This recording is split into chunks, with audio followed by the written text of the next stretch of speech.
Hi everybody. I wanted to give you a little more guidance on the art history project that I've assigned for ancient Greek art.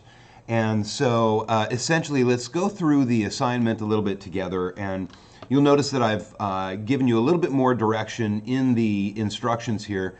Essentially you're going to be using the videos and the articles and links that I've included here at the bottom of the assignment to find the information that you need to complete this project. This page down at the very bottom right is going to give you guidance on how to create, how to create each section in your Google Doc. You're going to make a Google Doc, and each page will have a different section. And so you'll have one page for characteristics, one for background, one for philosophy, and so on. Make sure you, please make sure you read through each of these descriptions of the sections carefully so that you understand what you're looking for. All right, do not miss that. Please read through that page. If we come back up to the top, you'll notice that I've given you more guidance on how to set up the individual pages. You'll have the very first page, title, your name, class period. Page 2, table of contents. I recommend wait on the table of contents. Just leave a page or leave that area blank. You can put the name on top of the page, but just wait until you're all done, because you may need additional pages for some of the other. So if for instance, on page 6, you're doing 5 major artists. Let's say you find so much information that you need it to go onto another page. That's fine. You don't have to limit it to one single page per section.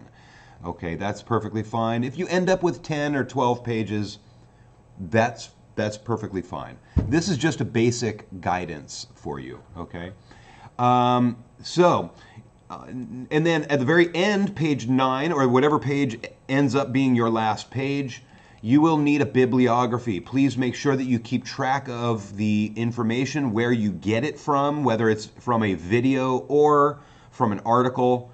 And here is an example of how I want you to create those works cited elements on the bibliography page. We're going to be watching this in class. I believe we've already watched it in period 3. We're going to watch it in period 6 today. We have, like I said, we have other links in here, but the one down at the very bottom, this is a suggestion. I'm not asking for you to actually follow this unless you want to. I've given this to you so that you can make your Google Doc a little more interesting looking. If you'd like to follow along with the way that I've set this up, so I've got the page, the first page for the title and your name and all of that. We've got table of contents, characteristics, and so on. And notice how I've got it set up with the images kind of organized in this manner, and then the numeration on the page pretty large. I just made that fairly large in these in this example. You could do it however you'd like. If you want to do numeration like normal pages and have small page numbers in the bottom corners, you may. That's perfectly fine. I'll leave that up to you. Okay? And that is pretty much it. The last thing I want to cover with you is the rubric. And so if you can easily find it right in your assignment. Number 1, I'm judging you based on the research that you provide.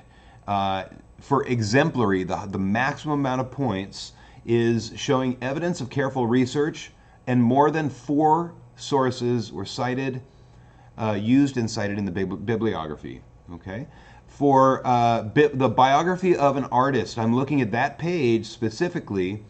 I want to see if you can create one full page written, evidence of careful research into the artist's life and art, excellent examples of the work and strong written descriptions, accurate samples given, captions under the images in italics. That's when you have your lettering that's shifted off to one angle, italics, sort of on an angle. 2 different sources used no typographic mistakes. Okay, that is for the biography. Then we've got writing in general. I'm looking at the writing that you provide throughout the whole document. It has an excellent flow, information, and content, written at above grade level, no spelling or grammatical errors, and it's been rewritten in your own words, not stealing from the internet and not copying from your neighbor, obviously. Next is the graphic examples, which would be imagery or illustrations or any sort of graphic examples that you might be able to find. You won't be able to find photography necessarily from that age, but you can find photography of things from that age.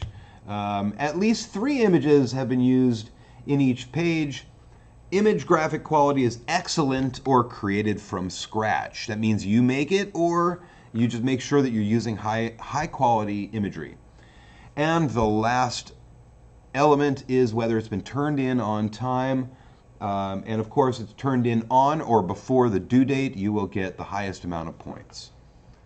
And so that's pretty much all that I'm asking you to do here in this particular project. To be honest, the other projects will be very, very similar, almost identical to this.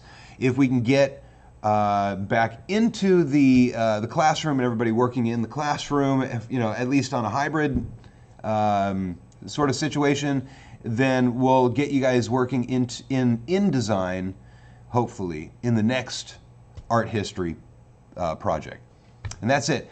Please let me know if you guys have any questions when you're going through this. You have 2 weeks to work on this, and I'd like you to make sure you pace yourself well.